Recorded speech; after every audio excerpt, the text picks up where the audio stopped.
2015 সালের 10 জুন কলকাতার পার্ক স্ট্রিটের কাছেই 3 রবিনসন স্ট্রিট, পুরনো, অভিজাত, রহস্যে ঢাকা একটা বাড়ি। গভীর রাতে হঠাৎ সেই বাড়ির সামনে এসে দাঁড়ায় কলকাতা পুলিশের গাড়ি। খবর এসেছিল বাড়ির মালিক অরবিন্দ দে বাথরুমে গায়ে আগুন দিয়ে আত্মহত্যা করেছেন। কিন্তু পুলিশ তখনও বুঝতে পারেনি ওই বাড়ির ভেতরে এমন একটা সত্যি লুকিয়ে আছে যেটা পুরো কলকাতাকে স্তব্ধ করে দেবে। এই ঘটনাটি প্রকাশিত হয়েছিল আনন্দবাজার পত্রিকা, এনডিটিভির কলকাতাস হাউস অফ হরর রিপোর্ট এবং কলকাতা পুলিশের তদন্ত নথিতে।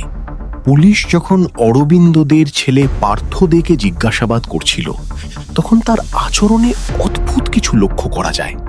সে ফিস ফিস করে বলছিল, আমরা এখনো একসাথেই আছি, আর নিজের ঘরে কাউকে ঢুকতে দিচ্ছিল না। কিন্তু সেই ঘরের ভেতর থেকে আসছিল একটা তীব্র পচা গন্ধ, এমন গন্ধ যা মৃত্যু লুকিয়ে রাখতে পারে না। তারপর ডিসিপি ধীরে দরজাটার দিকে এগিয়ে গেলেন।